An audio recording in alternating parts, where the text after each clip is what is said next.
Hello Internet, it is Alex and Louis from Barefaced, and we are here. We haven't grown, our cabs have shrunk. These are the Barefaced Upsetter, which is the smallest guitar cab we make, without a doubt. And we've got a selection of different drivers in them. 6? Yes, 6 cabs, 6 drivers. Yeah. 5 of them are 10s, unsurprisingly. This one actually has a Neo 12 squeezed into it. Does indeed. Neo V-type.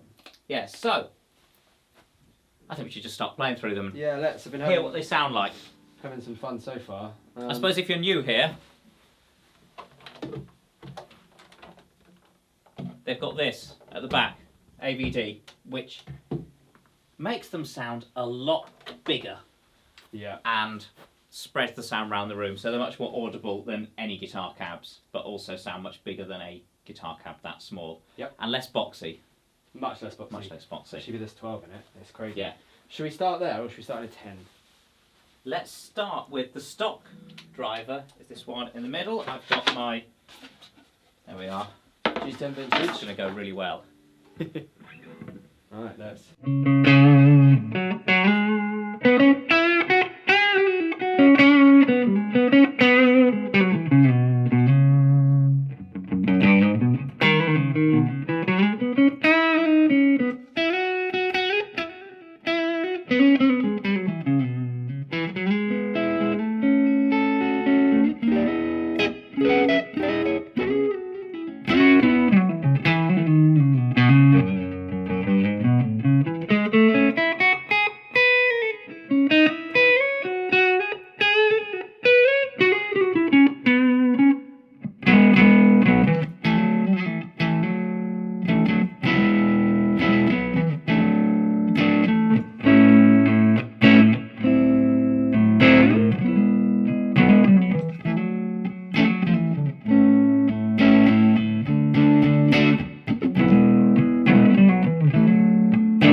That was interesting.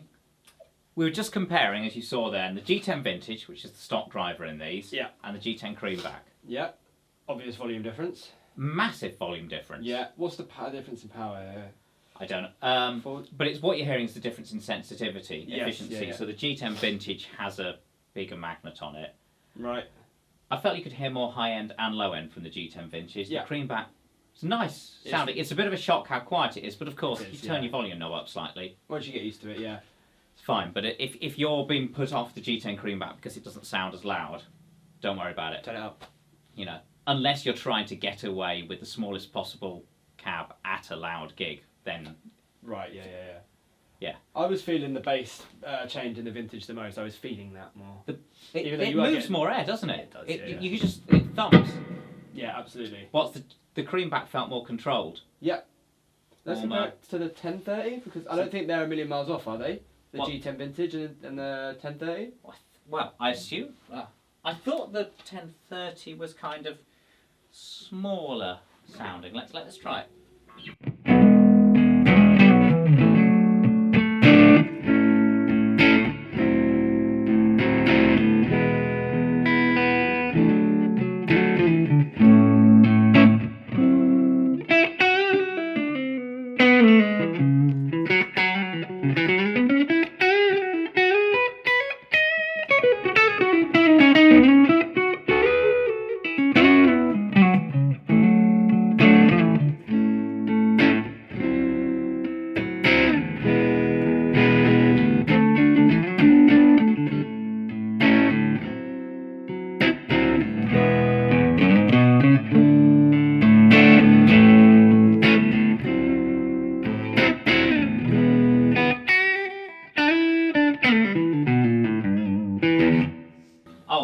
See, now, I really like the 1030. Yeah, I like that. That was fun. It sounds almost produced in that someone's got involved and gone, yeah, you don't need to be down there. No, totally. Fit in this slot. It's got all the clarity of the G10 Vintage. Responded Lots of detail. It did. Bit quieter, but it's marginal. Yeah, it's moving a lot less air. It's nowhere near as chunky. It totally says to me, okay, there's a keyboardist and a horn section in this band, so we're not going to get in the way of them, and we're just going to put the guitar just there, so you can just play your Motown chords and go bam, bam. It's not blues trio vibes, is it? It's G10 Vintage would be great in a blues band. Fill all the space. And that one fits in your 8-piece soul band. Yeah. And it just feels like an empty box. It's just silly. It really is absolutely ludicrous. Is that the lightest driver? Yeah. Apart from the Neo, maybe? Obviously. But it's 12, so probably evens out. Yeah, that's a 10-inch ferrite driver, but it's got a small magnet on it, it's just less. I think it's a lighter cone. Yeah. And a proportionally lighter magnet, so that's why, although the magnet's smaller, it's still as efficient because the magnet's not having to move as much cone mass. Yeah. Okay. But that's why then it doesn't do as much low end because the resonant frequency is higher. Yeah. Yeah, it's good. It's cool. That's a really underrated driver. Really underrated. Let's hear that versus the Creamback. Okay. These are really. If you've watched any of our videos comparing other drivers, and we've done quite a few with 12s, I swear we're hearing more differences with the clean sounds with the 10s than we did with the 12s. Interesting. Okay. Interesting. Yeah, that's what I'm noticing. Yeah. Okay. And I feel I'm in a less optimal position here, but maybe. No, I think you're along the right lines. Yeah. Let's see what these two are like. So that's a 1030. That's that one there. To Creamback. Cool. Right.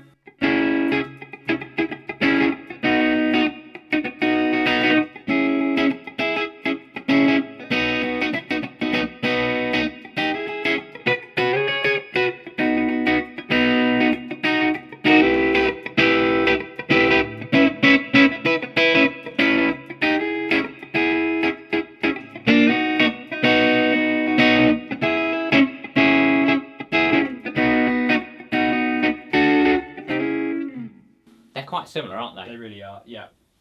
That's warmer, mellower, that's a bit sharper and brighter. Exactly that. Slightly dirtier. Did you feel there was a bit of dirt from that? Oh, because I looked down, I was like, have I left on? Yeah. But no, it breaks up really nicely. I've only been doing single line so far, but as soon as you do that chordy stuff on the cream, it does... yeah, a little bit of hair, which is nice. And we're not loud in here at all, No. so that's got some real potential for home use, recording, studio. Yeah. Rehearsals when you've got a sensible drummer, that sort of thing, So it's going to dirty up more as you play louder. Oh, definitely. But that could be really good if you then, maybe that's the blues weapon at high volume, I don't know. Should we stay on these three and go to dirt instead of... Yeah, absolutely, they're really interesting, those three together. So, back to the G10 Vintage to start for a bit of dirt? Yeah? Just some chords.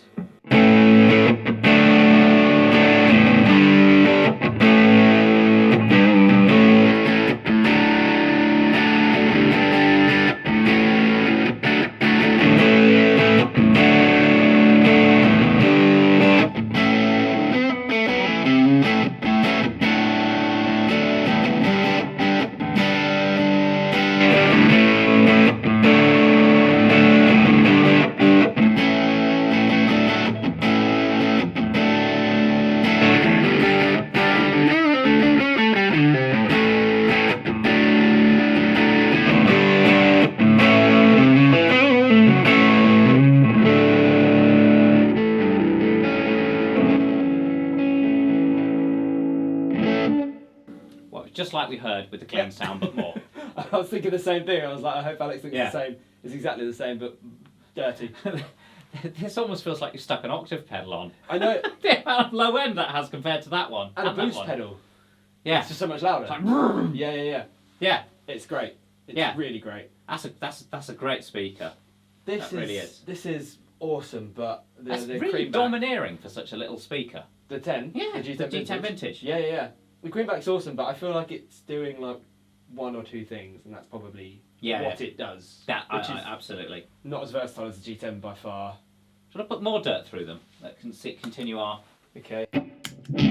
Fuzz? Yeah, why not?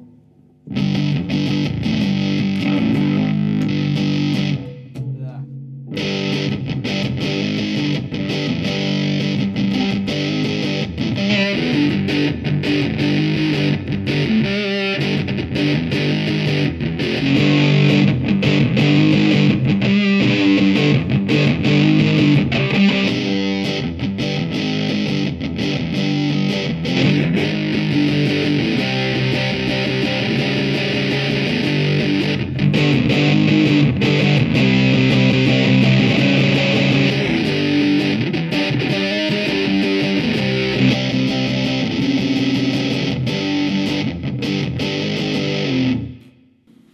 torso. Same again. Yeah. Absolutely.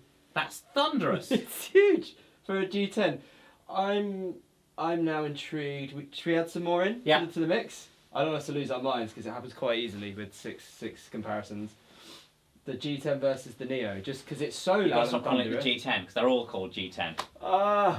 The vintage. Thank you, Celestion, so much for your terrible product names. Great products, baffling naming. G10 Vintage. Okay. I learnt yesterday that it's not even called G10 for Guitar 10. It's called G10 because the G12 was a general purpose 12-inch speaker from, I think it was 1936. And then apparently Vox and Marshall. This is according to the Celestion catalogue that appeared yesterday. Yeah. Okay. Yeah, they asked for a guitar speaker, but basically Smaller. no, the 12. Oh, the 12. So, We're talking about 12. yeah, Okay. so they just stuck with G12 for them. Anyway, so we'll try the vintage. G10 Vintage versus the Neo V-Type. Just right, okay. So now we're going to go chunky. from chunky sounding. Yes. It's surely it's going I've got an idea of what this might sound like. I shall see. Okay. I'm right. I'm assuming. No, I'm not going to say anything because I might be wrong. All right. Which one are we in first? Vintage. Yeah.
Okay.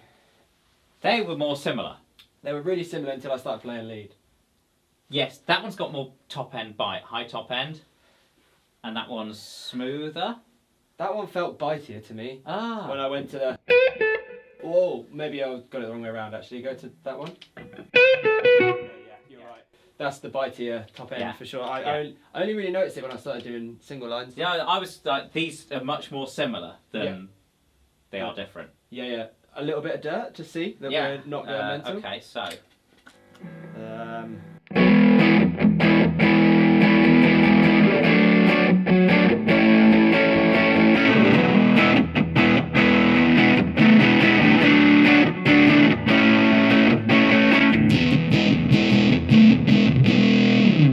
got my labelling the wrong way around. Hang on. Totally know what I'm doing. Right, let's try that again before I get confused. Right, ignore that last bit.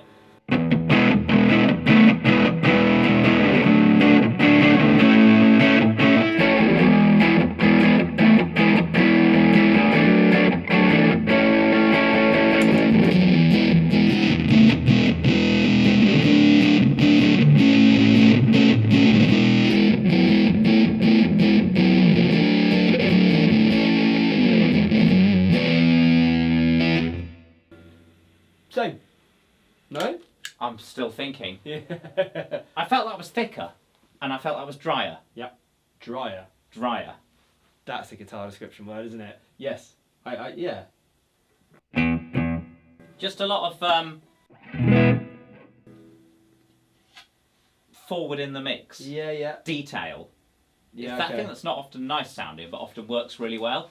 But it's because we said that had a spikier top end, so that makes sense. Hang on, let's try that again. I like those sounds. You want a bit dirty? Yeah.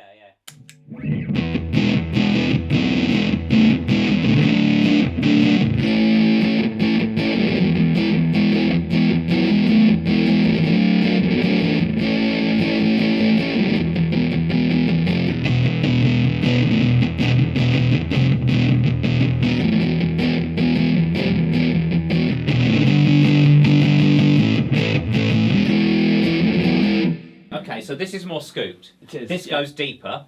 Definitely got more bass. This has got more low mid. You Yep. may be like, why is the 12 not got more bass than the 10? That's because the 10 is in a proportionally bigger enclosure than the 12. For its size of speaker. For its size, yeah. Oh, Yes. okay, Yeah, interesting. that really makes a big difference. So you put small speaker in a big enclosure will, if all the other parameters of the speaker are the same, but the small speaker in a big enclosure, and the small speaker will go lower than the big speaker in that same size enclosure. Everyone thinks it's the opposite. Okay, right. Yeah, and that's often because the big speaker will have more different parameters that pull it lower, so much heavier cone. But guitar speakers are all much more of a muchness in terms of their parameters. Okay, right. So debunked. Yeah, so yeah, bigger box for that 10, so it goes lower. Thick, definitely thick. Yeah, more mid forward, not as bitey. No. Yeah, that's quite a good metal speaker, that, isn't it? Yeah, I was giving me Smashing Pumpkins vibes. Yeah. Well, that's not metal, but definitely heading in that direction. Not far off. That's cool. Okay. That's cool. When I was playing earlier, this is so different. Yes. I feel like we should add the gold in before we head to the BN area. So there are lots of differences between these speakers. You know, obviously the diameter of them, but that's actually probably not the main thing that differs in terms of how they sound. It'll be actually the cone makeup and the voice coil winding. Yeah. But the other thing that differs, we've got neo magnet, we've got a small ferrite magnet, you know, a big ceramic's the other word for them. So this is quite a small magnet. That's a big magnet. That's a medium-sized ferrite magnet. So you've got 3 different weights, sizes of ferrite magnet, which correlate pretty well with the efficiency of them, though this one's high because the cone's so light, so it makes up for the light magnet. That one's got a big chunky Alnico magnet. Yeah. That's a powerful magnet. And then this one over here is another neo magnet, but it's a different neo magnet to the one over here, and it's on a 10 rather than a 12. So that's pretty much every mix you can think of. I think they're all. Yeah, they're all pressed steel frames. They're not aluminium frames. Right. Don't tend to be in guitar world. Right. So yeah, let's try the gold. So let's go from the G10 Vintage because I think that'll be similar in loudness, or maybe not. We'll soon find out. We'll see.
I'm really struggling with this one. Okay, so what I noticed, because they are quite similar.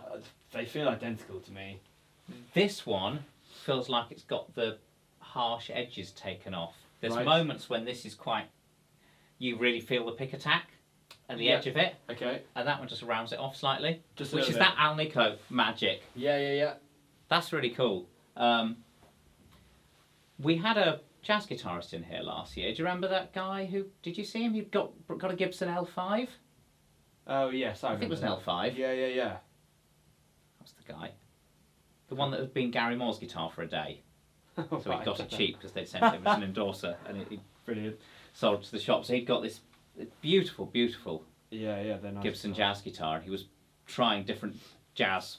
Basically, was trying an Upsetter 10 with various speakers. He brought in a Jensen that he got hold of, and we tried some different things. But he liked the G10 Gold most. That's what he went with. Yeah, for that kind of just sounded really good for proper jazz. You know, big jazz box.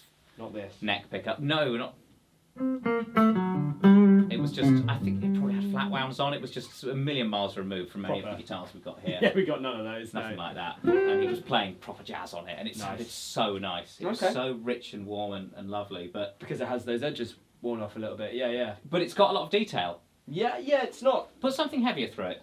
I'm curious to see what it does to the... Let's go really heavy.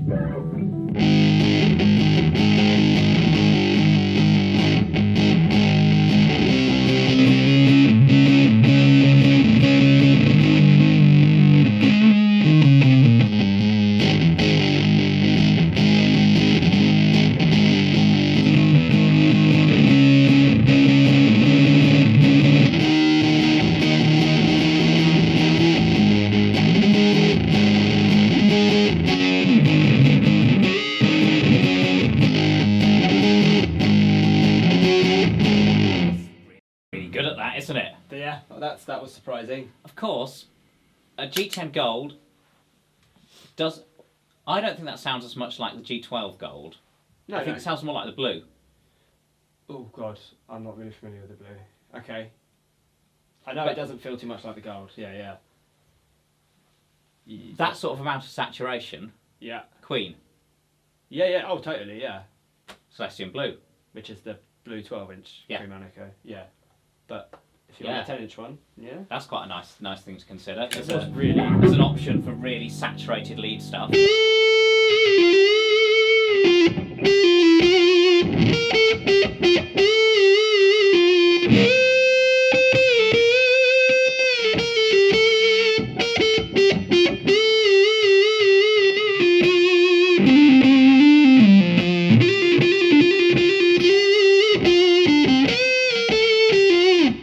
I know we're falling into cliches here. Yeah, we are.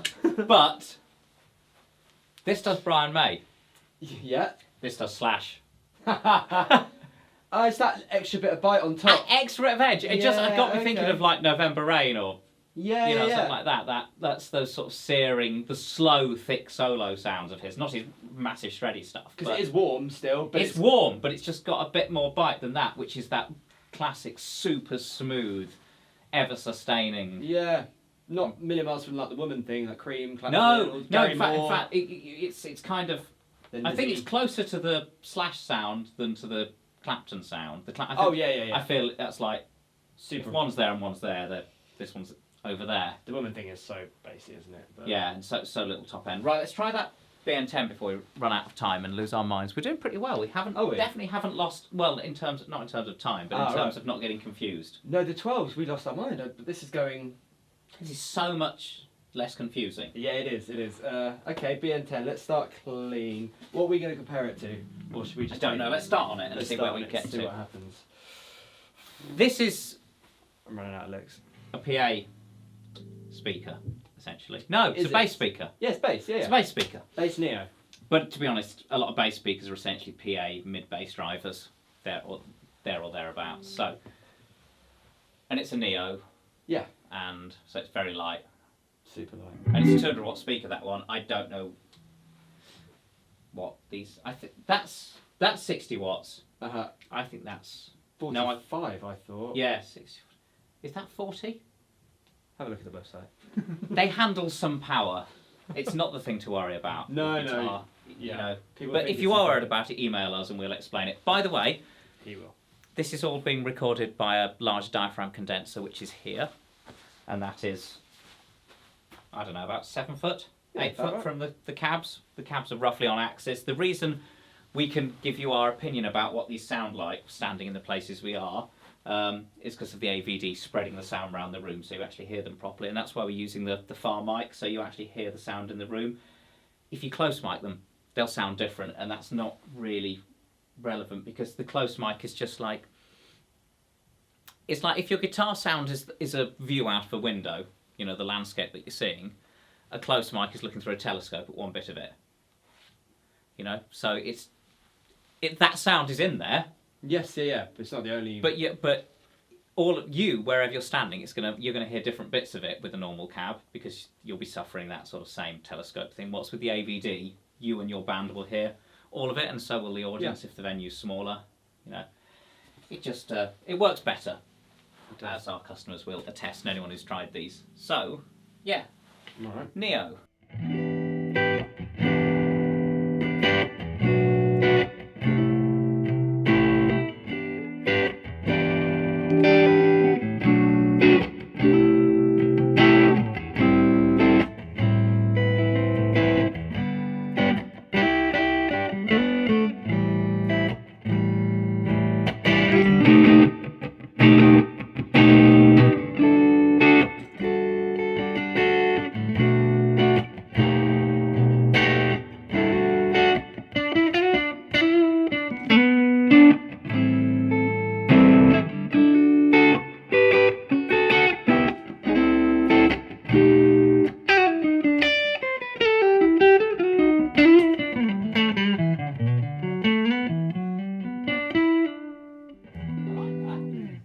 Very detailed, it's very clean. This is the one I was playing through most earlier, but while I was waiting for you to come in, I was just playing through and I kept going through them. I kept coming back to it. I played it on its own, it was like 10 minutes, it went by, I was like, this is great. And I went through the rest of them, I was like, oh wait, actually, it doesn't sound like a guitar driver as much as I thought. But I just kept wanting to come back to it anyway. It's a bit different, it just feels really nice, it's detailed. Yeah. It's awesome. Put some dirt through it. That I didn't do. Well, I did a bit of tube screamery, you know, the...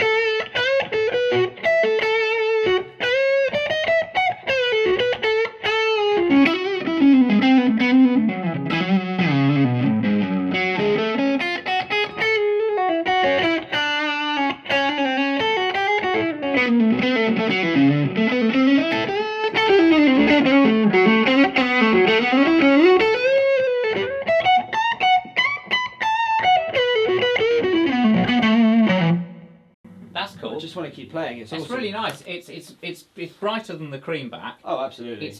It's on the quieter side sensitivity wise. It's more like the Creamback, but it's a 200-watt speaker, so you can put a massive amp with it, solid state or valve. Not as much bottom end really as definitely not as the G10 Vintage or.